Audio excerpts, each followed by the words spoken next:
Olá, sejam muito bem-vindas, muito bem-vindos ao Diário Econômico, esse podcast que sempre está falando sobre economia e negócios.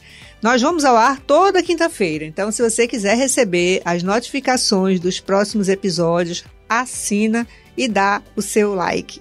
Eu sou Patrícia Raposo e convido vocês a me acompanhar na entrevista que eu vou fazer aqui com o Bernardo Peixoto, que é o presidente da Federação de Comércio, Bens e Serviços, Turismo do Estado de Pernambuco, a FEComércio PE.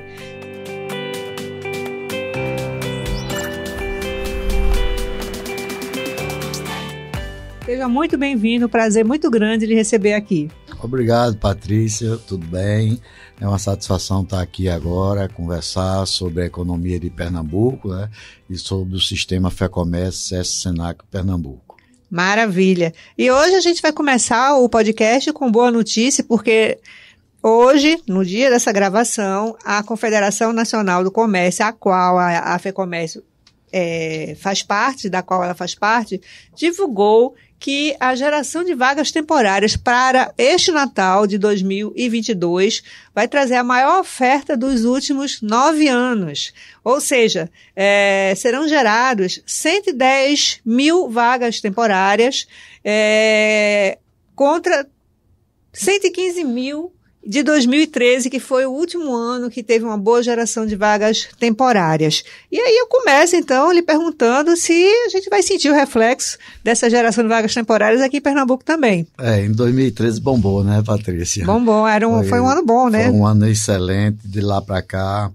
Aqui, no caso de Pernambuco, a gente não tem essa grande alegria que vai ser em todo o Brasil. A gente está um pouco mais atrás. Pernambuco passou vários anos como o estado de maior índice de desemprego do país. Hoje a gente é o penúltimo, né? O pior estado é a Bahia. E, infelizmente, esse final de ano a gente não vai no mesmo ritmo que vai o Sul e o Sudeste. Mas, com certeza, vai ter empregos temporários no final do ano. E alguns tornam-se definitivos, né, para a alegria de alguns. Viram permanentes, né? Vagas permanentes. Exatamente. Só para você ter uma ideia, o que hoje precisa é qualificação. O Porto Digital hoje precisa de 3 mil vagas abertas por falta de pessoas capacitadas. Aí o que o sistema fez?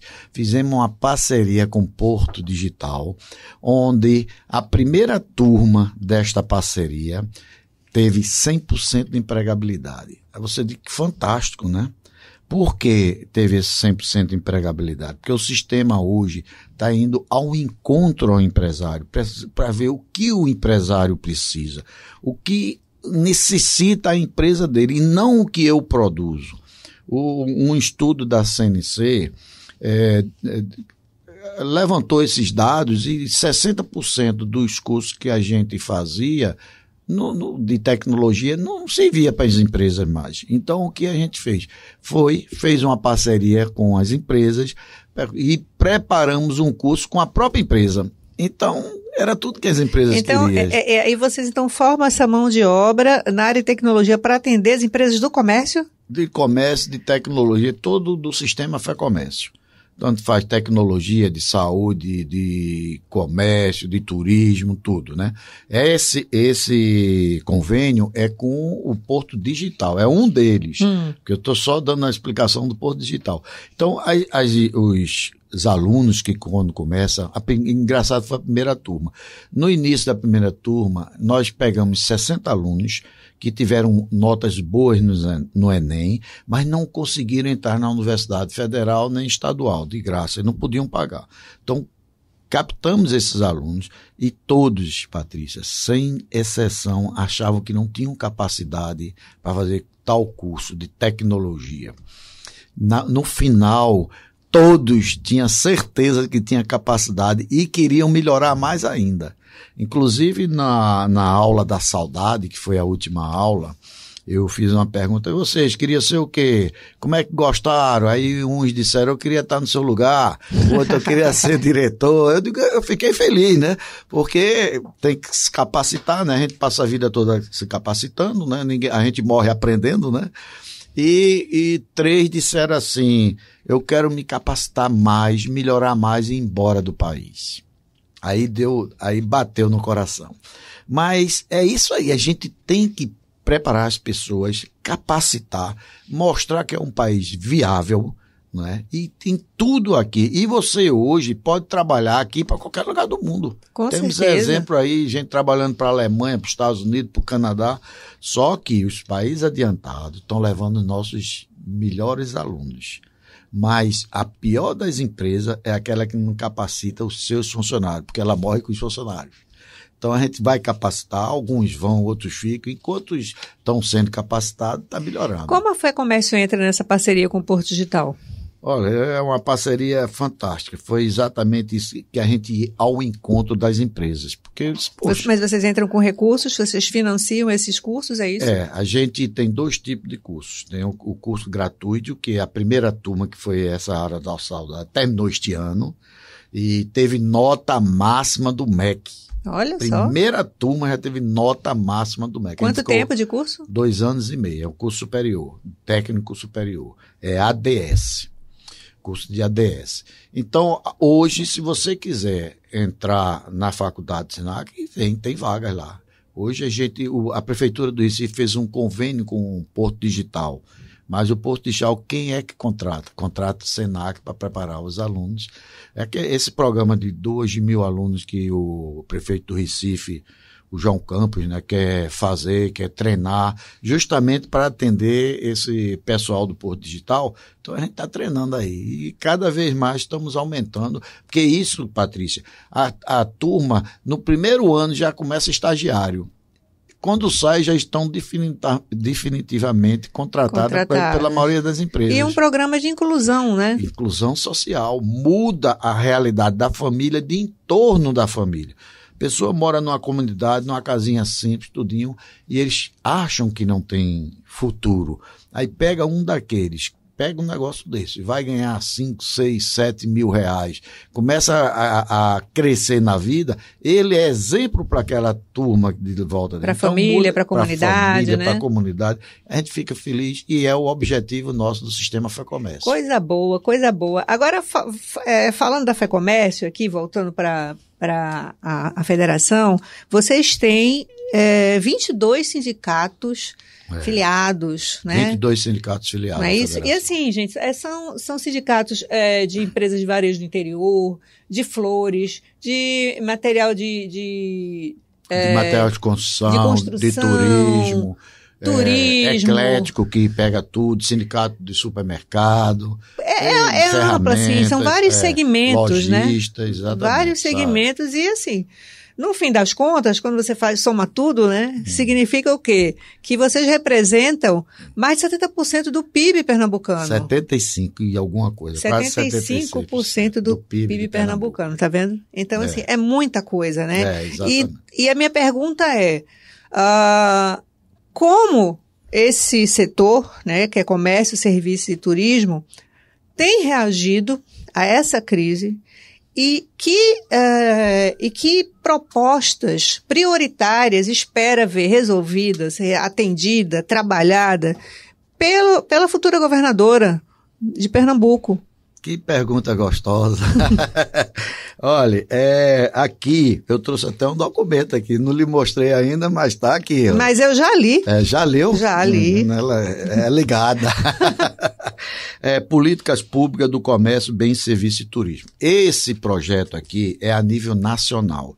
Foi coordenado pela CNC com mais de 1.000 empresários do Brasil todo.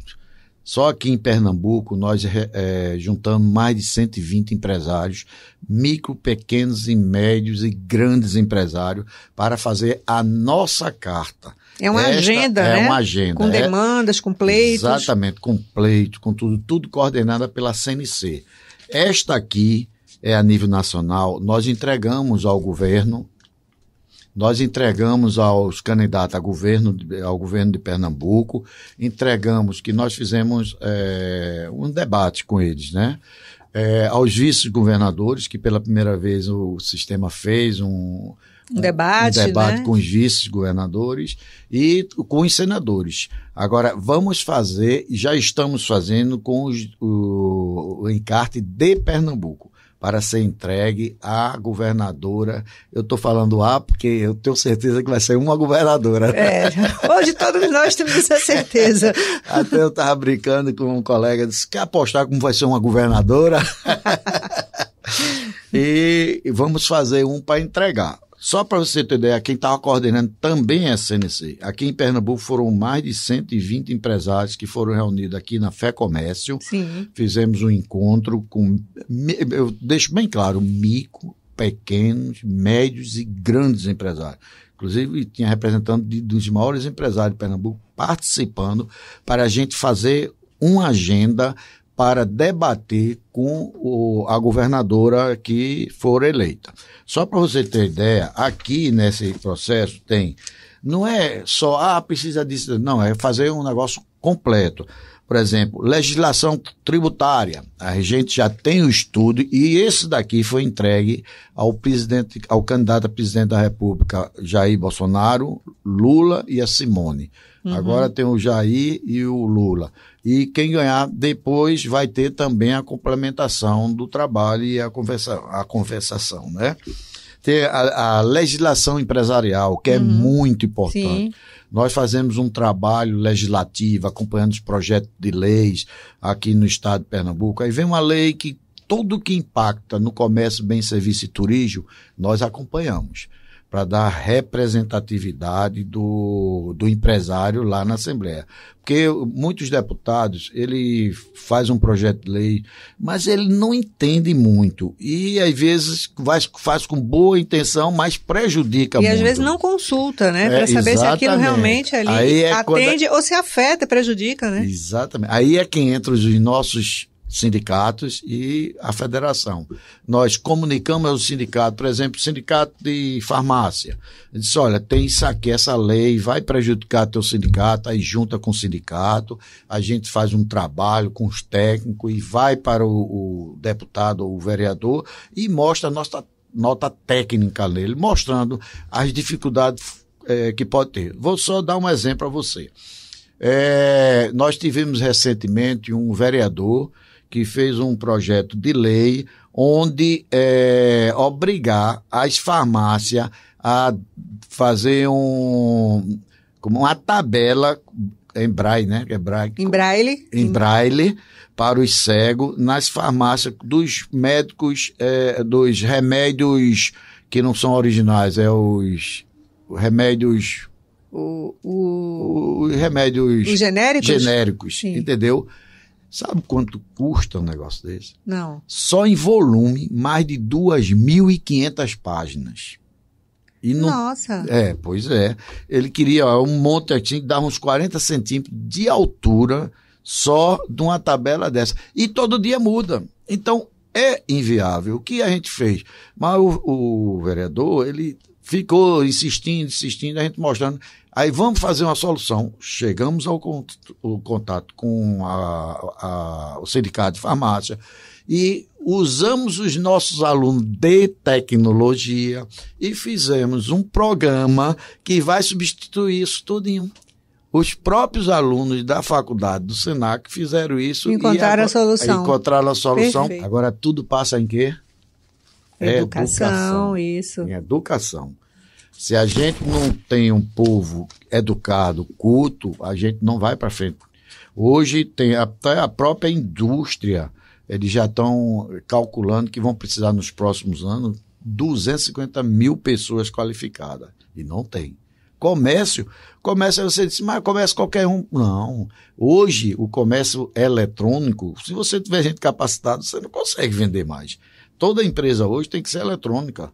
Toda empresa hoje tem que ter capacidade de vender híbridas, como a gente diz. Uhum. Né? Hoje você vê, o cara tá em casa, prepara um hambúrguerzinho, vai lá, entra na internet, começa a vender pela internet. Tem até um exemplo de um palestrante, ele disse que foi fazer uma palestra no interior do Maranhão. Quando chegou lá, ele disse, não tinha um restaurante, não tinha lá. Ele disse, meu Deus, onde eu venho me meter? Mas fez a palestra. E quando terminou, ele entrou no site lá, não sei como, no aplicativo, e encontrou uma hamburgueria. Ele disse, aqui eu não vi hamburgueria, não vi nem restaurante. Aí ele comprou e realmente 20 minutos depois chegou um hambúrguer muito gostoso entregue lá. Por curiosidade, ele no outro dia ele disse que foi visitar. Era uma casa fechada, que eram 2 rapazes que produzia e vendia. O modelo de comércio muda, né? Ele se transforma, né? Exatamente. Então, eles só conseguiram fazer isso, por quê?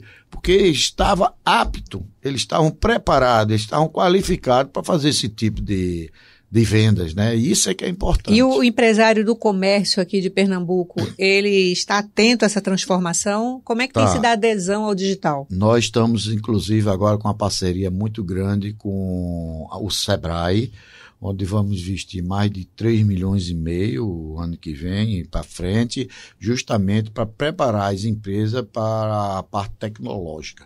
Porque tem muitos empresários também que ele não está preparado para isso. E se ele não se preparar, vai acabar. Ele fecha.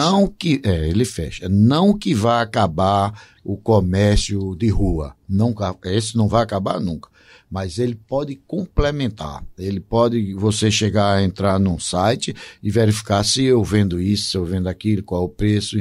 Então, se você não tiver ligado, a tendência é você... Se ele não for híbrido, ele perde vendas, né? Exatamente. Porque o vizinho dele está vendendo na internet. Ele não está vendendo só na rua, né? O Senac hoje, que é uma instituição de educação, né? Só para você ter uma ideia, são mais de 40 mil matrículas por ano. 40 mil matrículas por ano, de curso superior a cursos de pequena duração. E é híbrido também. Tem aulas presenciais e tem aulas online.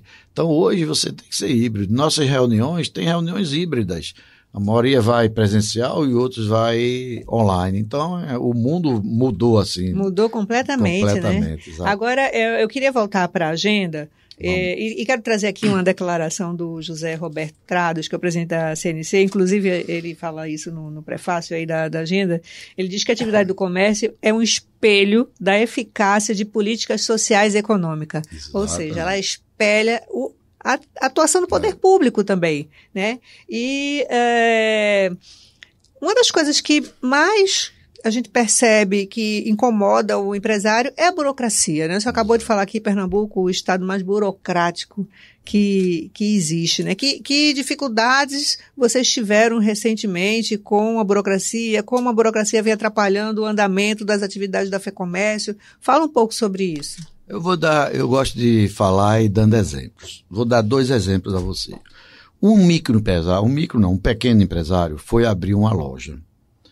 O capital da loja dele, R$100 mil, que já não é tão pequeno, né?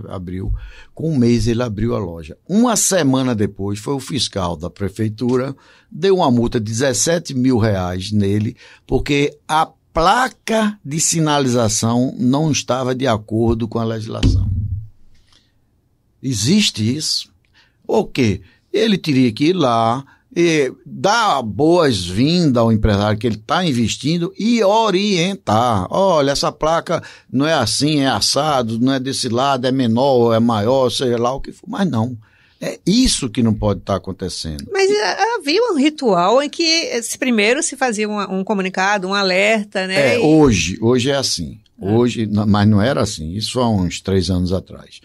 Hoje, vou dar um exemplo, há 1 ano atrás, nós estamos para inaugurar um hotel em Guadalupe, que inclusive você está convidada. Obrigada. O hotel é um resort lindo, lá em Guadalupe.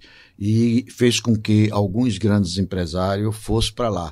Na região estão sendo investidos mais de R$1 bilhão em hotelaria, em resort e essas coisas. É um novo destino turístico de Pernambuco, exatamente, né? Inclusive um grande empresário disse, na época, falando com o Josias, que era meu antecessor, disse, Josias, só vou lá depois que o sucesso construiu dele. E nós construímos, e ele começou o dele, ele cumpriu. Nós tiramos todas as licenças, nós só fazemos as coisas tudo certinho. Foram 10 anos, mas fizemos tudo certinho. 10 anos para entre a concepção tudo? E a inauguração. Ah, tá. 10 anos. Tá. Aí o que aconteceu? Tiramos todas as licenças. ambientais, de construção, e começou a vencer. Aí começamos a renovar. Quando chegou na ambiental, olhe que lá eu vou dar uma surpresa para você. Lá nós temos uma escola de interpretação ambiental para estudar a Mata Atlântica e o manguezal, com parceria com a universidade, tudinho. Chegou a técnica lá e disse, não renovo. A gente já tinha 30% pronto. Já tinha 30% pronto. Mas qual o motivo? Mudei de ideia. Pronto. Veja que burocracia. Se a gente entrasse na justiça, mudou ganhava. De ideia? Foi a resposta que ela deu? Mudou de ideia. O primeiro projeto, do jeito que foi apresentado, foi aprovado. Tudinho, e não foi renovado. E depois na renovação... Aí volta para aquele caso. Nem o passado é seguro no país. Uhum. Onde está a segurança jurídica para o empresário? Não é? Isso é uma das coisas muito difíceis para o empresário. Não é só do Pernambuco, não, é do Brasil todo. Uhum. Muito difícil. Você tem projetos aí que passa 10 anos para sair uma licença. É um absurdo. Se você tem dinheiro, você vai passar 2, 3, 4 anos parado. Eu estou com um prédio na Dantas Barreto, é o San Diego, é uma escola para 5.000 matrículas por ano. Fazem 12 anos. 12, não é 10 não, 12 anos. Que não consegui legalizar ainda. E falta o quê? Todo dia aparece uma coisa. Todo dia. Até o absurdo de a prefeitura cobrar multas de empresa que tinha nesse empréstimo, que não tem nada a ver com a gente. Até isso fez a gente pagar multa, porque uma empresa que estava lá levou uma multa, não sei porquê, e exigiram isso. Como é que você resolve isso, hein? A gente teve que pagar. A gente teve que pagar, porque não abre. Aí, esse tipo de burocracia... Agora veja, um empresário que vem para cá desiste, xiita, né? Esse xiismo de uma luta assim, contra o empresário não existe. Um empresário de fora, numa situação dessa, ele vai embora, pronto, não fica, claro, né? Porque ninguém vai botar dinheiro num banco quebrado, não é? É verdade. Então fica difícil. Então a nossa luta é justamente para facilitar a vida da empresa, porque quanto mais fácil a vida da empresa, mais fácil contratar, não é? Quanto mais contrata, mais mão de obra. Mais mão de obra, mais gente trabalhando, é o resultado social. Quem dá emprego não é o governo, quem emprega é o setor privado. Se você dificulta o setor privado, ele vai dar menos emprego. Os países mais desenvolvidos do mundo são os países mais benéfico ao empresário. Todos os setores, serviço, turismo, indústria, comércio. Você sabe qual é o setor que dá mais emprego? Falou em turismo, é turismo. Turismo. E vocês têm investido muito no turismo, né? Estão com três equipamentos. Vocês têm um no Sertão, que é lá em Triunfo, o Agreste, que é Garanhuns, né? 2 regiões turísticas interessantes, e agora no litoral. E agora no litoral. Hoje... cada 8 empregos, 1 é no setor de turismo. É muito. E turismo está melhor do que comércio? Infelizmente, aqui em Pernambuco não está está crescendo mais, mas não está crescendo, por exemplo, se você comparar a Bahia e o Ceará, eles estão bem mais na frente que a gente. O crescimento, a arrancada depois da pandemia, eles estão bem na frente da gente. O que aconteceu? O que faltou? Infraestrutura. Uhum. Você vai para Porto de Galinha, as estradas são péssimas. Você vai para Muro Alto, teve época agora no inverno que carro pequeno não passava. No setor de melhor turismo de Pernambuco, ou seja, de maior nível de Pernambuco. Aquele caso de... Fernando de Noronha? Não, aqui de Porto de Galinha, que teve aquele problema lá com tráfego, tudinho. Ah, sim. Aquilo foi ruim pra gente. Foi muito ruim pra imagem. Muita gente desistiu de vir. Agora com Fernando Noronha, eu vi fotografia. A pista do aeroporto, né? Mandaram umas fotografias que eu olhei assim, tava dissolvendo Precisou chegar a isso, precisou a ANAC chegar a dizer assim, não vai mais avião. Pronto. E por sorte não teve um acidente, né? Exatamente. Por sorte, porque ia ser agora, muito investimento, pior. como a gente chama no popular, um tapa-buraco de 1 milhão e pouco vai resolver para poder fazer o infraestrutura. Por que não fizeram isso antes? Porque deixou chegar até esse ponto. O Estado tem muito dinheiro, o próprio governador está dizendo que tinha 5 bilhões de reais para investir o ano passado, esse ano. Meu Deus, e por causa de 1 milhão e pouco lá em Fernando Noronha, o definitivo é 60 e poucos milhões, mas o tapa-buraco, como a gente chama popularmente, eu sou engenheiro, né? Aí, por que não fizeram isso? Deixa parar. Aí o custo ficou muito mais alto, né? O custo da imagem aí ficou... O prejuízo maior não foi nem do governo. O prejuízo maior foi dos empresários de Fernando Noronha. Eles estavam dizendo que era a segunda pandemia aqui. Para eles parou tudo, né? Final de ano, que tem pacote lá, custa 50 mil reais. Vários hotéis lá, a maioria faz pacote final do ano. Estão sendo suspensos. O pessoal está deixando, cancelando tudinho. Veja o prejuízo que dá. Você se prepara, investe, aí por causa de uma besteira. É um negócio. Por exemplo, eu vou dar um exemplo de uma estrada entre Prazeres e Jaboatão. É a via de integração, que é a PE 17. Deixou ficar de uma tal maneira que estava intransitável. Passa 25 mil carros por dia. Ali pega um distrito industrial, né? Pega o industrial de Prazeres, né? Pega aquela Muribeca, aquela área todinha. E o que aconteceu? O prejuízo que dá... A minha secretária lá de casa, ela mora em Jaboatão. Eu morei em Jaboatão a minha vida toda, agora eu moro em Piedade, continuo em Jaboatão. Né? São 20 quilômetros. Tem dia que ela passa 2 horas para andar 20 quilômetros. Veja a perda de qualidade de vida por causa de uma estrada. É verdade. Nem um tapa-buraco na época fizeram. Agora estão requalificando, estão fazendo agora. Mas o remédio foi muito duro. O governador realmente ele pegou uma fase ruim, ele passou 6 anos, teve muita coragem de botar o Estado num patamar financeiro correto. Melhorar a parte... Melhorar as contas públicas, né? Ajustou o caixa. Ele fez o que um político mesmo não fazia, porque ele se queimou com isso. Eu acho que a dose foi forte demais. Quando o remédio é forte demais, faz mal também, não é? Mas o próximo governador, eu acredito que vai pegar um estado equilibrado financeiramente e espero que... E o que vocês querem que ele trate? Ela trate. Quais são os principais pontos? Pronto, você chegou num ponto, nós estamos fazendo nosso trabalho, certo? Para entregar a governadora em fevereiro desse ano. Você já deu pista aí, infraestrutura, burocracia. Tudo né? sobre isso. Tudo foi feito esse levantamento com os 120 e tantos empresários de Pernambuco. A CNC está preparando com os técnicos, são técnicos de nível nacionais, para poder a gente entregar em fevereiro. Fevereiro, né? Agora deixa eu lhe perguntar alguma coisa sobre essa agenda aí, tá? Tem umas coisas que me chamaram a atenção. Entre as propostas está aí a flexibilização da legislação trabalhista, né? Que é um processo que vem desde 2017 com a Lei 13.467 e essa atualização ela trouxe uma série de avanços, né? Como a negociação coletiva, mas a CNC ela diz que é preciso avançar em outros temas. Que temas seriam esses? Em todos. Isso foi um pequeno degrau que a gente subiu. Hoje, a gente é muito engessado até demais. Você, às vezes, para contratar uma pessoa, você pensa 2, 3 vezes, não é? Por exemplo, na pandemia, vem uma legislação meio maluca, vou dar um exemplo também. Isso aconteceu com o meu filho. Ele contratou uma babá, ele tem uma filhinha pequena, com 1 mês a babá ficou grávida. Teve que afastar ela e pagou 8 meses, até chegar ao 9º mês, depois mais 5 meses.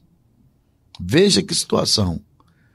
Você que está grávida, você, a empresária, trabalha, todo mundo trabalha normal, mas por que isso? Fez com que muita gente não contratasse mais mulher na pandemia, porque qualquer empresa que contratasse não podia trabalhar, tinha que ficar. É esse tipo de coisa que não pode acontecer. Por azar dele, ele contratou outro e a outra engravidou também. Mas ela afastou porque ela quis se afastar? Não, porque a legislação proibia a mulher grávida de trabalhar. Como babá? Como babá. Ah, eu não sabia como disso. Como empresária doméstica também. É? Foi a primeira reivindicação que ela fez. Estou grávida, não posso trabalhar. Pronto. Aí você via certa pessoa, está grávida, mas estava num barzinho, tomando uma cervejinha, passeando, mas o empresário dificultou a vida do empresário. E isso faz com que o quê? Difícil a vida do empresário, difícil contratar, difícil para o trabalhador. Porque aí você começa a complicar a vida do trabalhador. Então a flexibilidade, por exemplo, agora a gente está vendo na campanha aí, vai acabar com isso, vai acabar com aquilo, não vai acabar direito. Essa mudança legislativa não acabou com nada. A sua funcionária, por exemplo, lá na FEComércio, grávida, ela trabalha, né? Hoje sim. Pode trabalhar? Hoje sim. Mas na época da pandemia não podia, não. Ah, foi durante a pandemia. Foi durante a pandemia, não foi? Entendi. Não foi agora, mas não. Ali não foi porque era um momento, né, meio crítico que trouxe isso?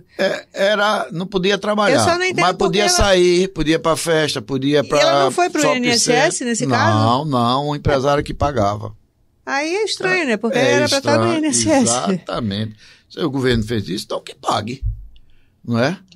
Não fica difícil? Caberia realmente o INSS assumir isso aí. Tem muitas coisas que podia facilitar a vida do empresário. Quanto mais facilitar a vida do empresário, como eu disse anteriormente, os países que têm melhor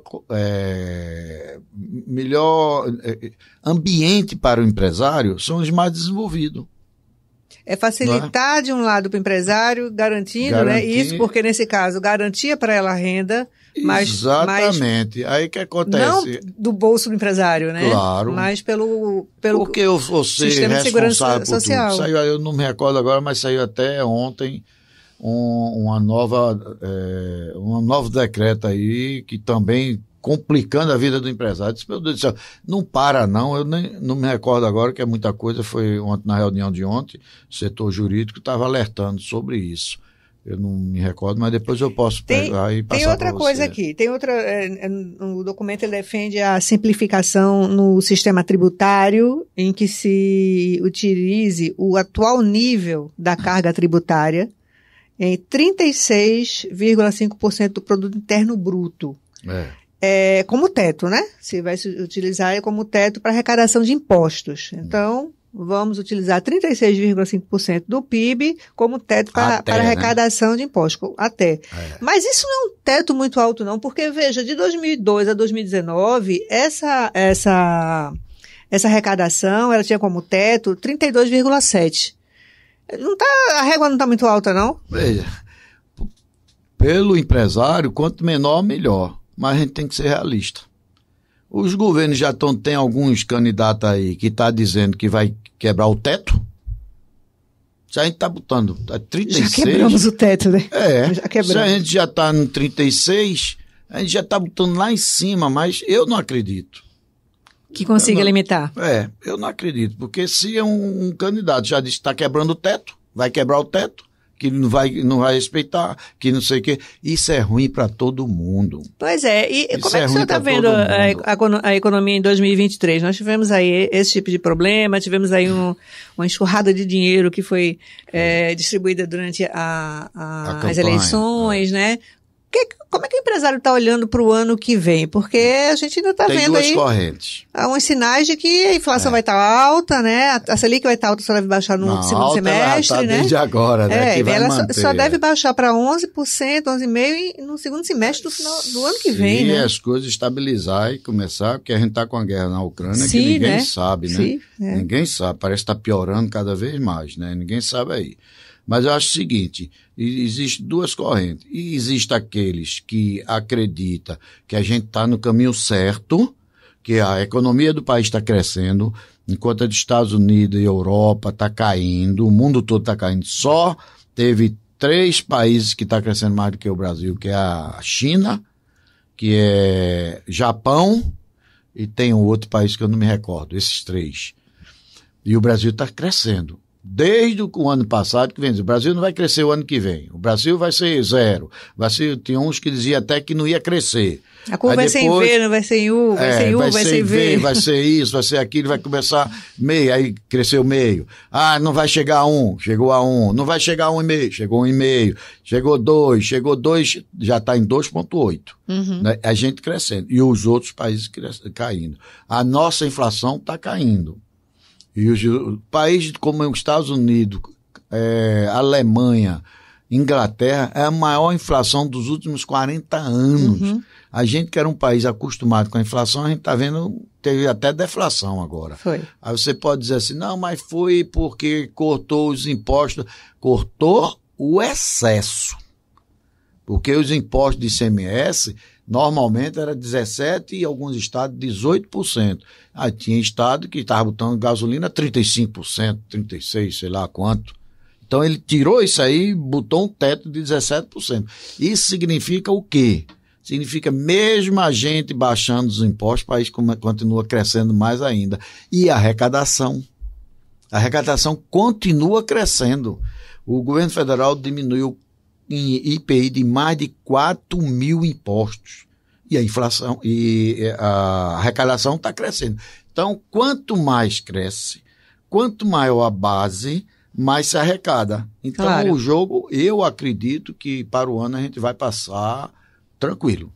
Depende, se não mudar a parte tributária, né? Se chegar para mudar a parte tributária, aí complica. Aí vai começar então, tudo nesse caminho, o senhor acredita que, apesar de tudo, toda essa, né, de teto, furado, dinheiro não, esse ano gastou, segurão, não, né? Mesmo, esse ano gastou mais do que devia. Mas não arrecadou mais? Mas será que essa conta vai fechar em 2023? Muita gente está duvidando. Se fechar esse ano, para o ano, a gente é outro ano. Se for crescendo do jeito que está crescendo, eu acho que tem que pensar que vai ficar tudo bem, que vai crescer, que vai dar certo. Claro. Não é isso? A gente só não pode chegar, falar mal do país, botar o país para baixo. Isso é que a gente não pode. A gente tem que ter união, né?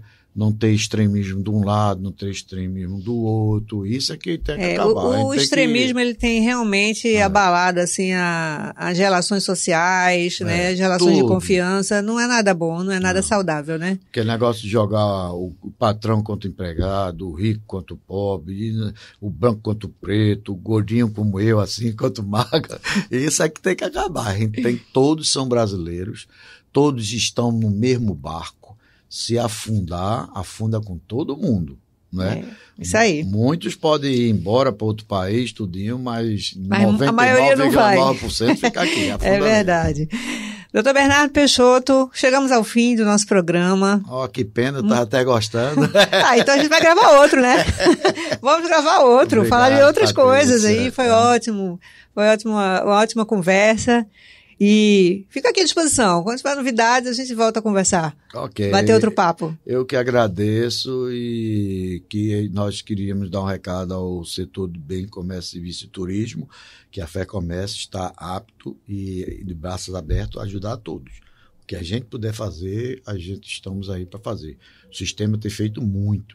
Só na pandemia, posso falar mais um Pode. Minutinho? Só na pandemia, nós distribuímos por ano mais de 2 milhões de quilos de alimentos. Mais de 150 mil, por ano, mais de 150 mil quentinhas na hora que o pessoal mais precisava. Tudo doação do setor privado. Bacana. Tudo doação, nesse caso, do comércio, bem e serviço de turismo de Pernambuco. Então, a gente... E está fazendo um belo trabalho de inclusão social, levando educação a quem precisa. Exatamente. Isso é muito importante. Isso é que todos unidos pelo um país, pelo um estado e pelo município melhor. É isso aí. Muito obrigada pela entrevista e obrigada a você por ter nos acompanhado até aqui. Até a próxima.